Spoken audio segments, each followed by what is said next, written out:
আলোচনা করব textile calculation নিয়ে। তো টেক্সটাইল ক্যালকুলেশনের ভিতরে আজকে আমরা নিটিং মেশিনের প্রোডাকশনের ক্যালকুলেশন হিসাব করব, যে নিটিং মেশিনে কীভাবে প্রোডাকশন ক্যালকুলেশন করা হয়। তো চলুন শুরু করা যাক। যে কী দিছে, সার্কুলার নিটিং মেশিনে 8 ঘন্টার উৎপাদন বের করতে বলছে। আমার দেওয়া আছে কী কী দেখি। ফার্স্ট অফ অল দেওয়া আছে মেশিনের স্পিড 32 RPM।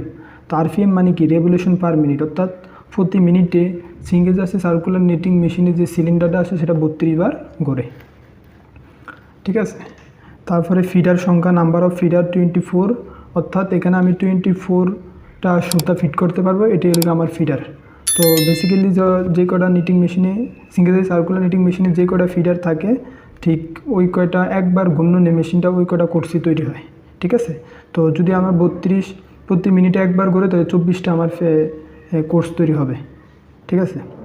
তারপরে প্রতি ইঞ্চিতে কোর্সের সংখ্যা 18, এফিসিয়েন্সি দেওয়া আছে 85%। ঠিক আছে। অর্থাৎ প্রতি ইঞ্চিতে 18টা কোর্স আছে।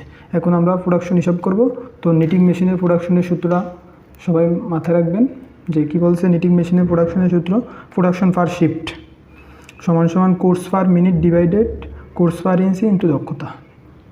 অর্থাৎ উপরে থাকবো কোর্স পার মিনিট, নিচে থাকবো কোর্স পার ইঞ্চি ইন্টু দক্ষতা। এটা দিয়ে আমরা নিটিং মেশিনের প্রোডাকশন ক্যালকুলেশন করি।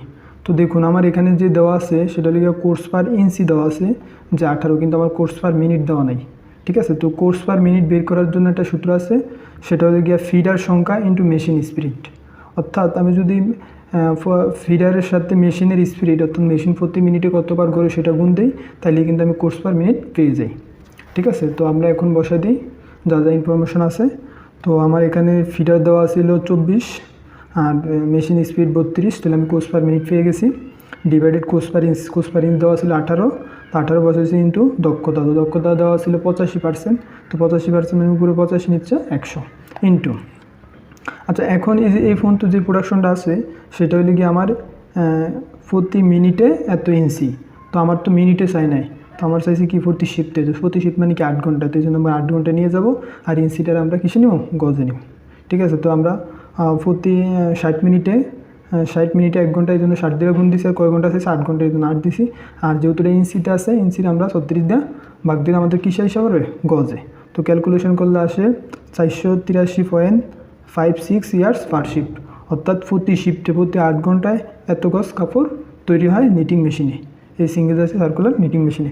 এখন দেখেন প্রতি 8 ঘন্টায় এত গজ কাপড়, যদি আমি এখানে মেশিনের স্পিডটা বাড়াই দিই, দেখেন যদি আমি মেশিনের স্পিড বাড়িয়ে দিই, তাহলে কিন্তু আমার এখানে প্রোডাকশন আরও বেশি হবে।